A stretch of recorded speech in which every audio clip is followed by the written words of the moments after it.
ناظرین، اب جنید تانیہ کی تمام تر اصلیت کھولنے کے لیے جا رہا ہوتا ہے، لیکن اچانک سے اس کا ایکسیڈنٹ ہوتا ہے۔ ایکسیڈنٹ سے پہلے اس نے تانیہ کو ڈیورس دی ہوتی ہے اور اس کے ساتھ ساتھ اسے ثبوت بھی پیش کرتا ہے جو کچھ اس نے پہلے گفتگو میں اپنی ماں سے کہا تھا، اور اس نے جو کچھ اپنی ماں سے جھوٹے الفاظ میں کہا کہ میں نے جو کچھ بھی کیا پلاننگ کے ساتھ کیا، اب ان لوگوں کی شامت آ گئی ہے اور اب جنید مجھے ڈیورس ضرور دے گا۔ تو اس کے بعد جنید اسے ڈیورس دے دیتا ہے اور اسے وہ والی ویڈیو، اس کی وائس سنا دیتا ہے جو اس نے پہلے کہی تھی۔ یہ وائس سنتے ہی اس کی آنکھیں باہر آ جاتی ہیں۔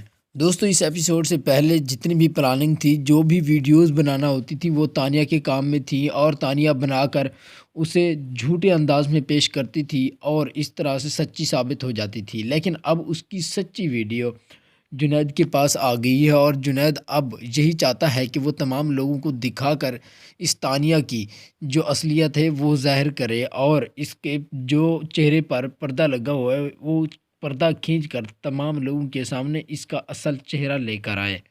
جب دونوں کی آپس میں بہت زیادہ لڑائی ہو چکی ہوتی ہے تو جنید اپنی بیوی جو تانیہ ہوتی ہے اس کو ڈیورس کے بعد تھپڑ لگا دیتا ہے۔ جب تھپڑ مارتا ہے تو اس کی یہ تمام لڑائی دیکھ کر اس کی ماں کو برداشت نہیں ہوتا۔ وہ تو پہلے سے ہی کینسر کی مریضہ ہوتی ہیں، تو وہ اس دنیا فانی سے چل بستی ہیں، لیکن اس تمام تر کا جنید کو معلوم نہیں ہوتا۔ جنید وہاں سے چلا جاتا ہے۔ اس کے بعد یہ ڈیتھ ہوتی ہے تو تانیہ تمام اس کے گھر والوں کو کال کرتی ہے۔ سب سے پہلے اس کی ماں کو بتاتی ہے کہ میری ماں کو مارنے والا جنید ہے، اس نے سازش کے تحت ہی میری ماں کو مارا ہے، یہاں پر آ کے اس نے لڑائی کی ہے اور مجھے ڈیورس دی ہے، جس وجہ سے میری ماں یہاں سے چلی گئی۔ لیکن وہ اپنی اصلیت وہ والی نہیں بتاتی جس وجہ سے اس کی ماں چلی جاتی ہے۔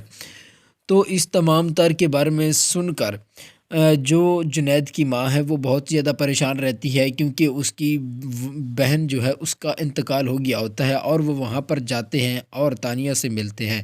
تانیہ بھیگے آنسو بہا کر مگر مچھ کے آنسو کے ساتھ ان کو ملتی ہے اور بہت ہی رو دھو کر انہیں کہانی بتاتی ہے۔ وہ تمام لوگ اس پر یقین کر لیتے ہیں چونکہ انہیں پہلے سے ہی اپنی جو تانیہ تھی اس پر یقین تھا اور اپنے بیٹے پر یقین نہیں تھا۔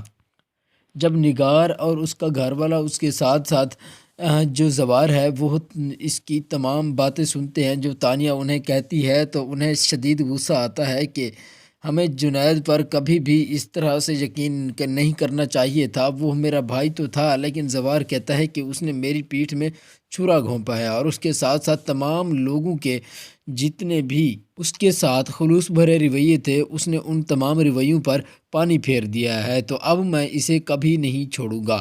اسی وقت اس کی ماں کال کرتی ہے اور جنید کو کال کرنے کے بعد کہتی ہے کہ تم نے سب کچھ کیا ہے اور اس تمام فساد کی جڑ تم ہی ہو، اور تانیہ کی جو ماں ہے اس کو مارنے میں بھی تمہارا کردار ہے، آؤ اسے دیکھو تو صحیح۔ جب وہ کال کرتی ہے تو اس کے بعد کال کوئی اور اٹھاتا ہے اور وہ ہسپتال سے ہوتا ہے اور کہتا ہے کہ آپ کا بیٹا ہسپتال میں ابھی مریض ہے، اس کا ایکسیڈنٹ ہوا ہے۔ یہ شاکنگ نیوز سن کر تمام لوگ ہسپتال میں چلے جاتے ہیں اور وہاں پہ انہیں خبر یہ ملتی ہے کہ جنید کو بہت زیادہ چوٹیں آئی ہیں جس وجہ سے وہ پیرالائز ہو چکا ہے۔ اس کی اب دیکھ بھال کرنا تمہارے ذمہ ہے، اور اس کی دیکھ بھال کے لیے ابھی زاویار راضی نہیں ہوتا۔ اس کے بعد جب یہ ٹھیک ہوگا تو تمام کے سامنے تانیہ کی وہ ویڈیو چلا دے گا۔